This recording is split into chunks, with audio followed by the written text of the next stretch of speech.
และพี่ยังจนชายคนไหนถามก่อนเด้อหัวใจเธอทนได้กับไอ้บ่และมีเพียงใจให้คิดตัวแต่ความจนวนไกลเธอทนได้บ่ละนะและหนทา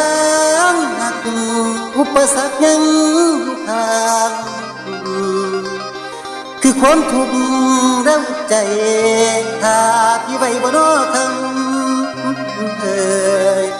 ผู้กำกับพลาน้อยและคันเธอคอยเธอท่ามีผมหนาอายบ่วัน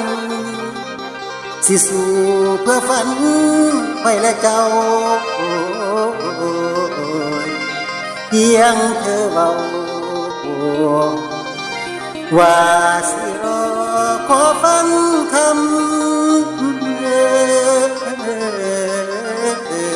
เด้อแฟน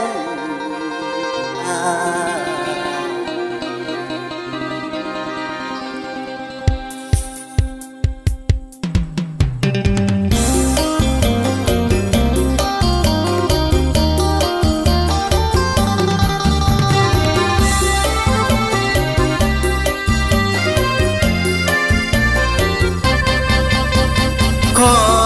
ถามเจ้าเรื่องรักเขาเปิดเผยความในอยากถามหัวใจว่าไอ้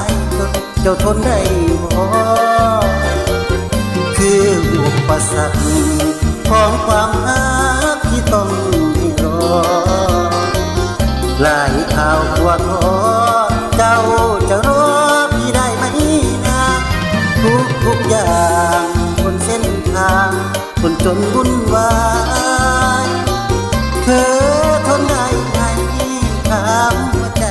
ตัวเองไม่น้อยหากกินจากปากเธอที่รักคำเดียวว่ารอพี่คงบ่ท้อหากเจ้ารอจะขอสู้เพื่อนางทั้งเดินฟังผมหนักทั้งชีวิตไอ้คนสูงขึ้นกับต่ำลงหลายน้อยคงแต่พอบนทางตันแรงใจสั่นคือเธอป่าพันยุ่งเดือดกินทองของสิไรขันเป็นเจ้าหลับใจสิพูดไม่คนก่อเจ้าบ่ท้อที่กะบ่ยอมถอยที่เธอคอยเลี้ยงปันเมื่อยกับพันหายสิ้นเสียงทำว่าทนเจ้าทนได้บ่รับได้บ่น้อทำคนเบาแฟนเจ้าไปตำขันเจ้าว่าพร้อมไอ้สิน้อมน้ำตากาดรำเหนื่อยกายจะทำสุขประจำอยู่ที่หัวใจแฟนของไทยอยากเด้อใจจะทนใจหรือบ่ขันเจ้าบ่กลัวยอมทุกทางถามเจ้าว่าทนได้บ่คนทุกข์สุขอยู่ในหัวใจเจ้ารับไว้